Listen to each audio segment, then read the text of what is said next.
کا مہینہ ہمارے مبارک مہینوں میں سے ایک مہینہ ہے کہ اس میں اللہ تعالیٰ نے حج اور قربانی یہ دو بڑے عمل اس میں جمع فرمائے ہیں۔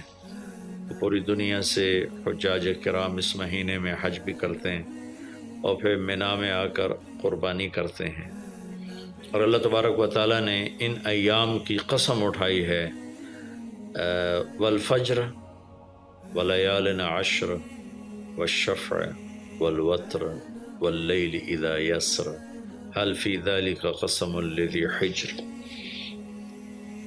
اور کسی دن کی قسم اللہ نے ایسے نہیں اٹھائی، خاص کر اللہ کو عید کے دن کی قسم اٹھائے یا جمعے کی قسم اٹھائے یا لیلۃ القدر کی قسم اٹھائے، انا انزلناہ فی لیلۃ القدر وما ادراک ما لیلۃ القدر، یہ گفتگو فرمائی، خبر دی۔ لیکن والفجر، مجھے قسم ہے فجر کی، اس سے مراد 10 تاریخ کی صبح جو 9 کا دن گزار کے حج کا دن ہوتا ہے، اور وہ گزار کے جب 10 کی صبح یعنی قربانی کی جو صبح ہے، اللہ نے والفجر اس کی قسم اٹھائی۔ پھر ولیال عشر، یکم سے 10 ذوالحج کی جو راتیں ہیں ان کی قسم اٹھائی۔ وہ شفع، یہ 10 کے دن کی قسم اٹھائی۔ والوتر، اور یہ اللہ تعالیٰ نے 9 تاریخ کی قسم اٹھائی۔ واللیل اذا یسر، اور یہ 9 اور 10 کی درمیانی رات کی اللہ تعالیٰ نے قسم اٹھائی۔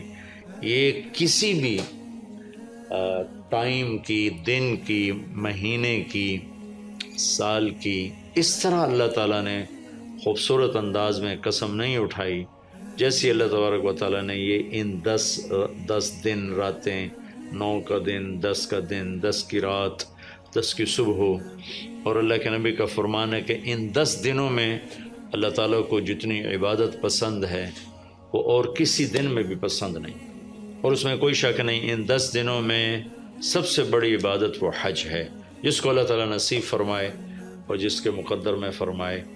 حج ان 10 دنوں کی سب سے بڑی عبادت ہے۔ عرفات کی ایک دن کی حاضری وہ 10 لاکھ دن کی حاضری یا 1 لاکھ دن کی عبادت کے برابر ہوتی ہے، اور عرفات کے دن کی حاضری میں اللہ تعالیٰ کا ارشاد ہوتا ہے، میرے بندو آج اتنے گناہ لے کر آؤ، جتنے بارش کے قطرے، جتنے درختوں کے پتے، جتنے ریت کے ذرے، جتنے گردش ایام میں جب سے ٹائم شروع ہوا ہے اس میں بننے والے دن اور رات، اور یہاں کے توبہ کرو میں سب معاف کروں گا۔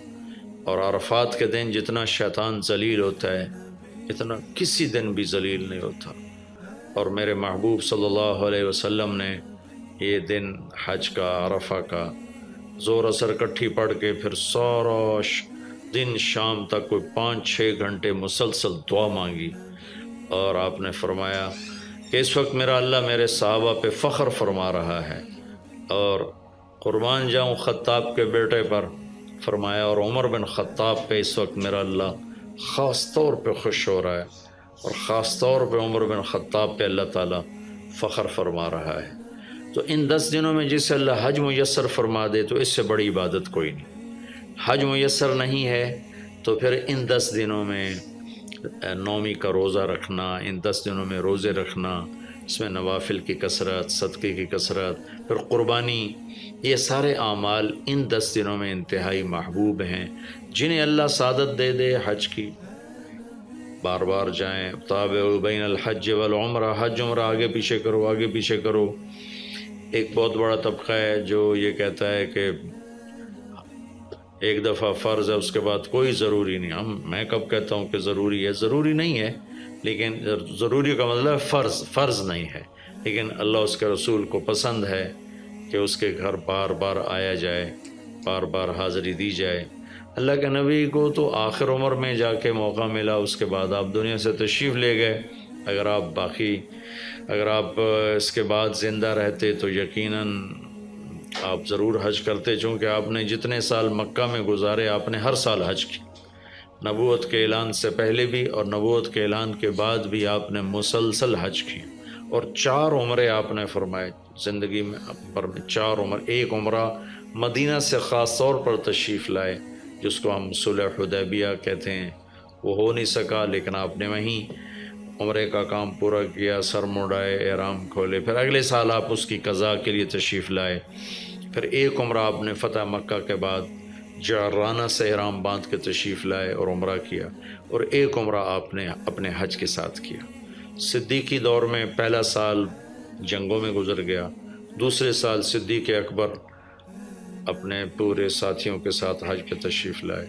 فاروقی دور میں عمر بن خطاب رضی اللہ تعالیٰ 10 سال حکومت کی، 10 سال حج کیا، ہر سال حج پہ تشریف لائے۔ عثمان رضی اللہ تعالیٰ عنہ نے اپنی خلافت کے دور میں جب تک امن رہا ہر سال حج کرتے رہے، جب فساد شروع ہوا تو آپ رکے، اس میں شہید ہو گئے۔ علی رضی اللہ تعالیٰ عنہ کو موقع نہیں ملا، جنگوں میں زندگی گزر گئی، اور اسی میں آپ اللہ پاک کی بارگاہ میں پہنچ گئے۔ تو لیکن باقی 3 ساتھیوں کی خلافت کے دور میں آپ نے بکثرت حج اور عمرے کیے۔ تو دین کے کسی عمل کو یوں کہہ کر ہلکا نہیں بنانا چاہیے کہ اس کی کیا ضرورت ہے، اتنا پیسہ خرچ کرتے ہیں، اس کی کیا ضرورت ہے، کسی غریب کو دے دیا جائے۔ یہ اس طرح تقابل نہیں کرنا چاہیے کہ اللہ کے گھر کی حاضری کو اتنا ہلکا نہیں سمجھنا چاہیے۔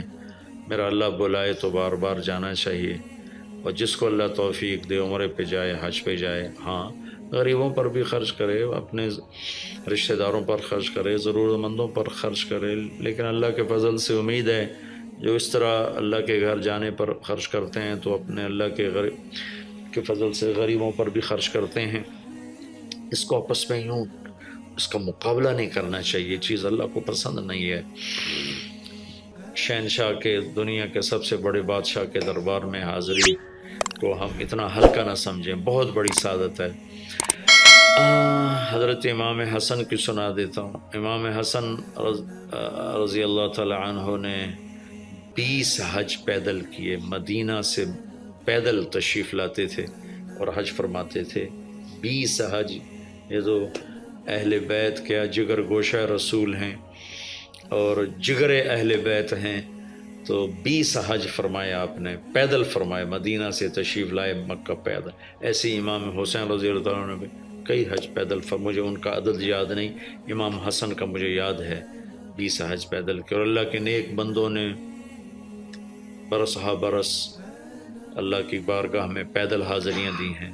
تو ان 10 دنوں میں عبادت کا ذوق بڑھنا چاہیے، نوافل بڑھائے جائیں، ذکر بڑھائے جائے، تلاوت بڑھائی جائے، ہمت ہو تو روزے رکھے جائیں، خاص طور پہ 9 تاریخ کا روزہ، پچھلے سال کے سارے گناہ معاف ہو جاتے ہیں، یہ ایک دن کا جو روزہ ہے۔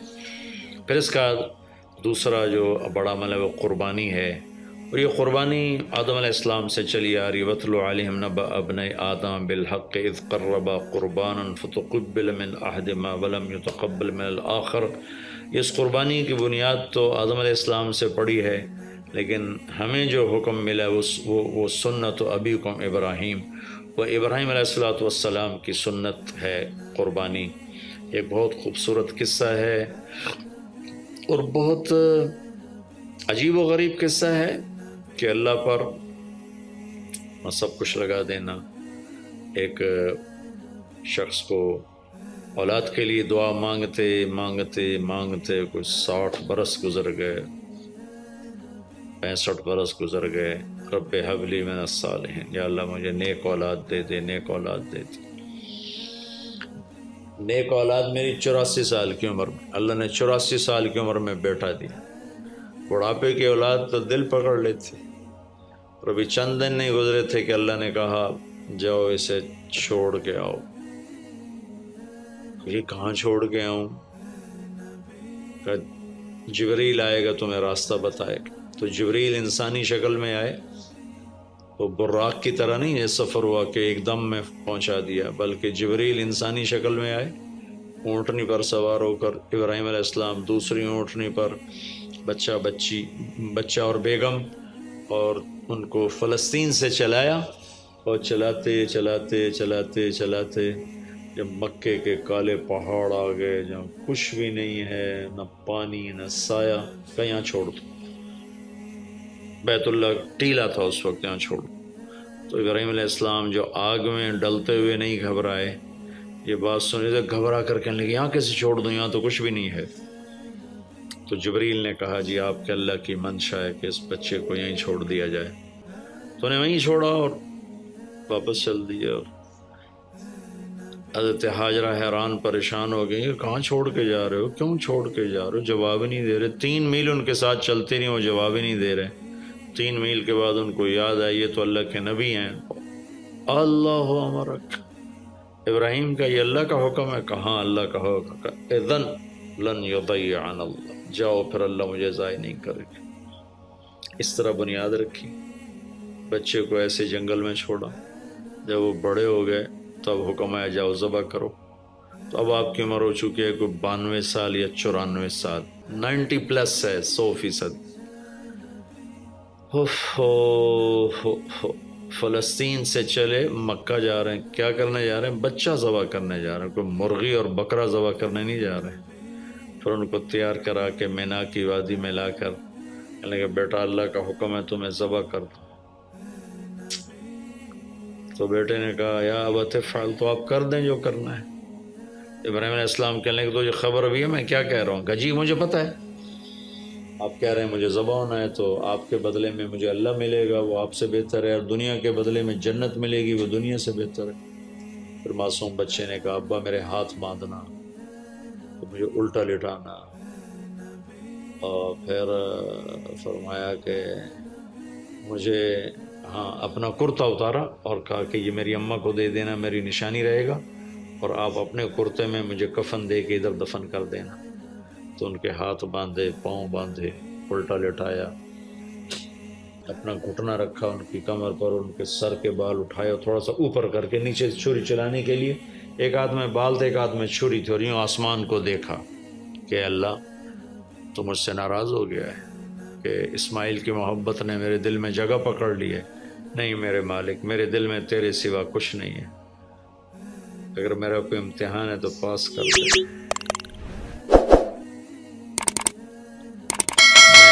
میرے دل میں تیرے سوا کچھ نہیں۔